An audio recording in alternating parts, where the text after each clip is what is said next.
जय माता रानी। भक्तों, आप सभी का स्वागत है आपके अपने चैनल पर संदीप भक्ति ज्ञान गंगा में। भक्तों, आप सभी को नवरात्रि पर्व की बहुत बहुत शुभकामनाएं।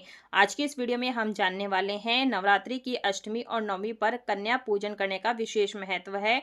नवरात्रि की अष्टमी और नवमी पर कन्या पूजन कैसे करेंगे उसकी विधि दिखाने वाली हूँ। देखिए भक्तों, नवरात्रि की अष्टमी और नवमी तिथि पर कन्या पूजन करने का विधान है। और बिना कोई भी हम व्रत करते हैं, अगर हम कन्या पूजन नहीं करते हैं नवरात्रों की, तो हमारा जो व्रत पूजन है संपूर्ण नहीं माना जाता है। तो देखिए, नवरात्रि की अष्टमी और नवमी पर कन्या पूजन करने का विशेष महत्व है। मान्यता है कि कन्या पूजन देवी दुर्गा के 9 स्वरूपों की आराधना का प्रतीक है, जिससे छोटी कन्याओं को देवी स्वरूप मानकर उनकी पूजा की जाती है।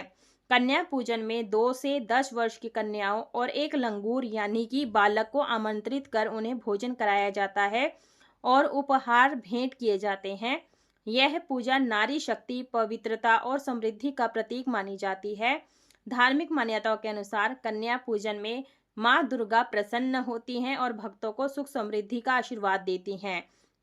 और देखिए भक्तों, नवरात्रि की अष्टमी और नवमी पर कन्या पूजन कैसे करना है। तो देखिए, सबसे पहले जब कन्या पूजन करना हो, सुबह जल्दी उठें और स्नान आदि कार्यों से निवृत्त होकर के सबसे पहले सूर्य देव को अर्घ्य दें। उसके बाद में अपनी चौकी पर आएँ। चौकी पर अच्छे से जो बासी फूल हैं उसे हटा दें और जल से शुद्धिकरण करें, पवित्रीकरण करें, फूल अर्पित करें, जनेऊ चुनरी अर्पित करें, भोग अर्पित करें। भोग में आप हलवा, पूरी, खीर ये सभी माता को अर्पित करना है। फ्रूट का भोग लगाना है और आज के दिन मीठा पान माता को जरूर से अर्पित करना है। और देखिए, अष्टमी और नवमी के दिन जो है अग्यारी की जाती है। आप पंडित को बुला करके भी हवन करा सकते हैं और स्वयं भी कर सकते हैं। आहुति देते समय आप ओम ह्रीम क्लीम चामुंडाई विचय नमो नमः स्वाहा मंत्र का जाप जरूर से करते रहें, या फिर जय माता दी बोलते हुए अग्यारी कर लें। उसके बाद में हमें जो है यहाँ पर माता की आरती उतारनी होती है। तो आप यहाँ पर दुर्गा चालीसा का जो है आरती गा करके कर सकते हैं आरती। उसके बाद में देखिए, मैंने भोग प्रसाद माता के भोग के लिए पहले बना लिया था, भोग लगा लिया है। उसके बाद हम जो है कन्याओं के लिए भोजन बना रहे हैं। तो ये आप हलवा बना लीजिएगा, क्योंकि हलवा पूड़ी का भोग माता को अत्यधिक प्रिय होता है। काले चने जैसे भी आप बनाते हो वैसे आप बना लें। तो मैंने यहाँ पर सबसे पहले कर ली है कन्याओं के पूजन के लिए जो भोजन परोसना है उसकी तैयारी कर ली है। कन्या पूजन के दौरान कई शुभ सामग्रियों का प्रयोग किया जाता है, जो कि इस दिन अनुष्ठान की पवित्रता और शुभता को बढ़ाते हैं।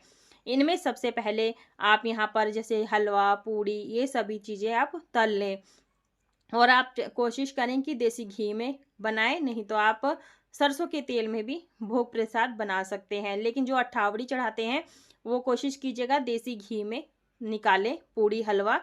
और इस तरह से जो पूजा के दौरान कन्याओं को जो तिलक किया जाता है वो सामग्री मैं बाद में दिखा दूंगी आपको क्या चीज़ चाहिए होगी। तो जो भी आप करें। और इसके अलावा पूजा के दौरान कलश स्थापित भी किया जाता है, जैसे आपने पूरी नवरात्रि में किया हो। और जब आप कन्या पूजन कर लेंगे ना, कन्या पूजन करने के लिए आप एक दिन पहले ही कन्याओं को आमंत्रित कर आएँ और भोजन की तैयारी करें। जहाँ पर आपने कन्याओं को विराजमान करना है, आसन देना है, वो आसन आपका स्वच्छ और शुद्ध होना चाहिए। और आप पहले कन्याओं को, जैसे हम माता रानी को स्वागत में घर में बुलाते हैं, वैसी विदाई भी हमें खुशी मन से करनी होती है। सबसे पहले फूलों में जल, गंगा जल मिला करके चरण धुल दिए हैं। चंदन रोली से हम यहाँ पर टीका करेंगे और सभी कन्याओं को जो है जय माता दी बोलते रहेंगे, बुलवाते रहेंगे। विशेष रूप से महत्वपूर्ण होती हैं कन्या पूजन में, तो इसे पवित्रता और देवी शक्ति का प्रतीक माना जाता है। कन्याओं को सम्मान पूर्वक है जो है पूजन करना चाहिए।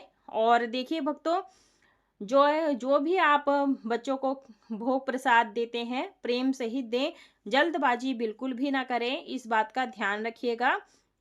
और देखिए भक्तों, माता रानी जो है इन्हीं के रूप में आती हैं, किसी भी रूप में हमारे घर में जो है प्रस्थान करती हैं, विराजमान होती हैं।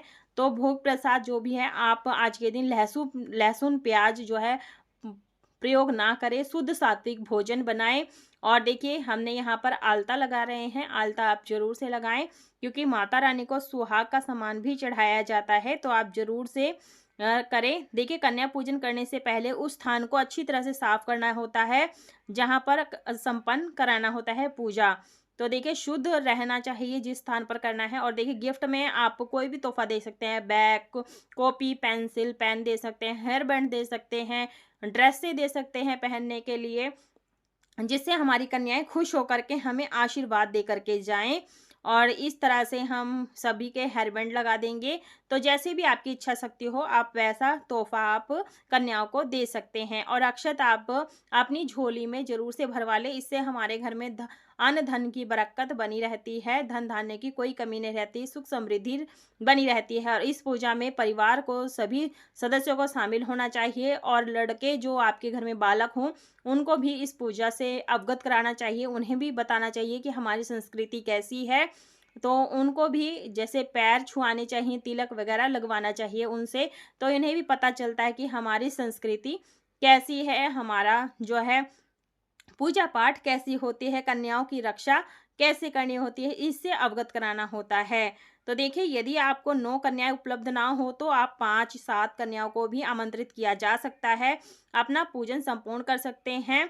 और देखिए, घर पर आमंत्रित की गई कन्याओं की पूजा शुरुआत से ही चरणों से करनी चाहिए, धोना चाहिए। देवी के चरणों को शुद्ध करने और घर में उनका स्वागत करने का प्रतीक माना जाता है। ऐसा करने से यह भाव प्रकट होती है कि स्वयं देवी दुर्गा के 9 स्वरूप घर पर पधारे हैं। चरण जरूर से छू लें। स्त्रियां जो है अपने आंचल से सभी देवियों के चरण छूने होते हैं और जय माता दी बोलते रहना होता है। इसके बाद प्रत्येक कन्या के माथे पर, जैसे कि मैंने आपको पूरा विधि दिखाया है कि कैसे हमें स्वागत करना होता है, चरण कैसे धुलने होते हैं, तिलक कैसे लगाना होता है। और जब कन्याएं घर से विदाई लेती हैं ना, तब उनके हाथों में अक्षत दिया जाता है। जिस प्रकार से है लड़कियां विवाह के बाद अपने घर ससुराल जाती हैं तो अक्षत अपने आंचल में फेंकती हैं घर के अंदर, और हम अपने आंचल में इकट्ठा कर लेते हैं। ऐसा इसलिए होता है ताकि हमारे घर में जो भी सुख समृद्धि है, अन्न धन है, वो बना रहे। तो ऐसी वो हमें कन्या पूजन करना होता है। तो आप ये महाअष्टमी के दिन और महानवमी के दिन आप कन्या पूजन जरूर से करें। वीडियो पसंद आई है तो वीडियो को लाइक, शेयर, सब्सक्राइब जरूर करें। कमेंट बॉक्स में जय माता रानी अवश्य लिखें। फेसबुक और इंस्टाग्राम पर फॉलो जरूर करें।